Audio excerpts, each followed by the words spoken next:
الرحمن الرحیم. ناظرین، زه د پښتو چینل د پښتو علم سره او د پښتو متل او د هغې تفصیل سره ستاسو خدمت کې حاضر یم. السلام علیکم. د متلو نه مخکې یو خاص خبره زه تاسو ته کول غواړم. نن سبا په هر کور کې، په هر کلي کې زیاتر خلک د پریشانۍ شکار دي. ځینې پکې ډېر خلک دا وایي چې زه نظر والیم، او ځینې وایي چې په ما تعویض شوی دی. ډېر پکې دا خبره کوي چې په ما باندې کوډې شوي دي. ټیک ده چې نظر هم حق دی، تعویض او کوډې هم شته. دا د قرآن خبره ده. نو زه به تاسو ته دا خبره وکړم چې قرآن کې هم دی چې دا کم خلک کوي، نو هغه د دین نه خلاص دی، د هغه ایمان ختم دی او هغه ټول عمر د جهنم حصه ده. نو کم خلک چې دا کارونه کوي، هغې ته زما دا درخواست دی چې توبه وباسئ، شاید چې الله تعالی تاسو معاف کړي، او که کم هم کړي نو د هغې فوري ختمولو کوشش وکړئ.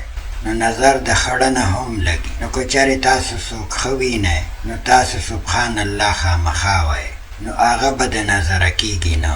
که چېرې څوک په کاروبار کې ښه رواني، که څوک کور جوړوي، که څوک دینداره جوړېږي، نو تاسو سبحان الله خامخا وایئ، نو تاسو به هم نه ګناهګارېږئ او هغه به هم الله پاک د دې عذاب نه بچ ساتي. بله دا خبره ده چې د دې یو وظیفه هم شته چې هغه ما په کتاب کې هم وکتله، او یو عالم نه هم ما تپوس وکړ. هغه وی چې بلکل د قرآن داسې آیاتونه شته چې هغه د دې مرضونو دپاره دي، بلکې د هر یو مرض دپاره دي. الله تعالی شفا ورکولو واله دی. نو تاسو بلکل یقین په الله ساتئ. هر څه کولو واله زمونږ هغه غټ رب دی. نو موږ به امید د الله تعالی نه ساتو. کله چې تاسو یو وظیفه ګورئ یا یو وظیفه کول غواړئ، نو د هغې معنی ضرور ګورئ. نو د دې دا وظیفه ده چې تاسو کور کې آیات کرسي معمول جوړ کړئ. کم کور کې چې آیات کرسي سهار ماښام ویلی کېږي، نو په هغه کور کې دا شی نه اثر نه کوي. انشاءالله که یو کور کې مریض وي، نو هغه ته به شفا میلو شي. او دویم نمبر سورت فلق او سورت الناس 11 ځله درود شریف مخکې ووایئ، او 11 ځله درود شریف بعد کې ووایئ، او په اوبو باندې دم کئ او هغه مریض له ورکئ. انشاءالله تعالی شفا الله ورکولو واله دی، او یقین په الله ساتل پکار دي. نو امید دی چې دا مریض به صحت یاب شي. ناظرینو، زه یو متل طرف ته راځم.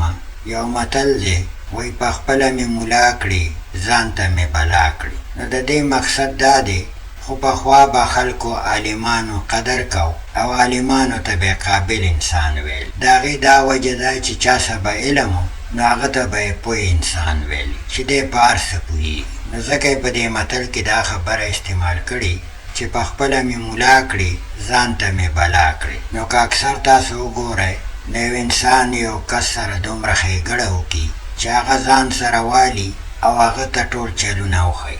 خو چونکې بدقسمتۍ نه ځینې داسې خلک وي چې هغه ته خودغرضه انسان وي. په اول کې ښي، خو بعد کې بیا هغه خودغرضه شي او د هغه نه باغي شي او هماغه کاروبار په خپله شروع کړي. نو د ده په کاروبار کې خلل پیدا کړي. نو دا متل مشرانو هم دې دپاره مونږ ته پرېښی چې تاسو خامخا سړي ته ګورئ، بیا هغه ته چلونه ښیئ. او کم سړي سره چې څوک ښېګړه وکړي، نو الله تعالی وایي تاسو د هغه احسان مه هېروئ، نو د هغه شکریه ادا کوئ. که تاسو یو جدا کاروبار شروع کوئ، نو هغه نه اجازه اخلئ او د هغه نه تپوس کوئ چې یاره ستا ما سره ډېره ښېګړه وه، زه اوس خپله کاروبار کولی شم، که ستا رضئ، نو زه به ځان له یو ټکه پوکه کاروبار شروع کړم. نو کیدای شي چې هغه تاله اجازت درکړي. نو د دې وجې نه ناظرین، خامخا د ښېګړو والا او د احسان والاو له دوکې ورکول دا یو سخته ګناه ده.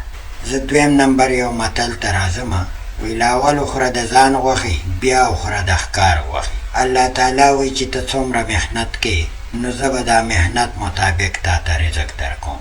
نو هر سړی چې په کوم شي کې څومره محنت کوي، نو د هغه ښکار هغه ته میلاویږي.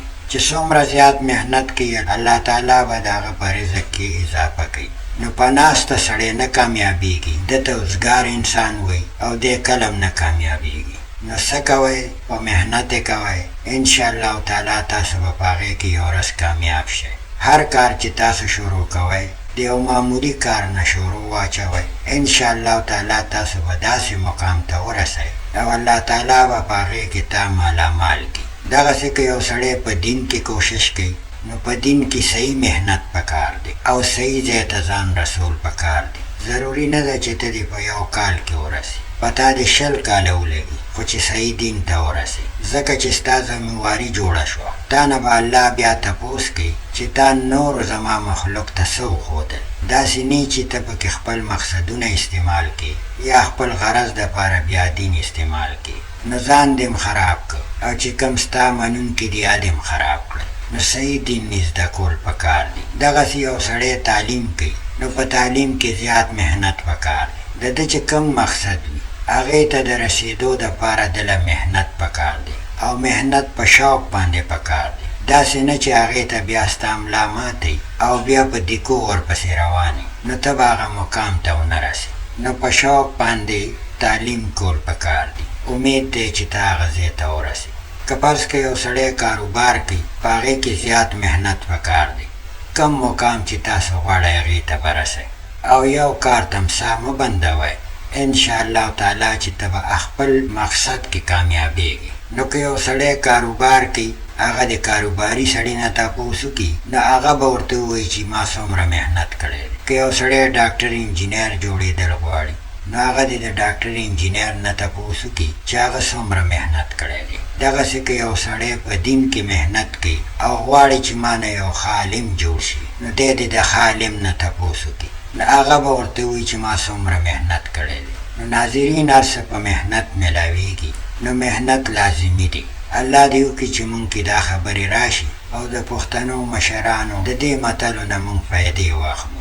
زما دعا ده چې الله تعالی دې مونږ پښتنو کې اتفاق راولي او مونږ دې د هر غم او د تکلیف نه وساتي. نو زه امید لرم چې زما دا وړه غوندې ویډیو به ستاسو خوښه شوي.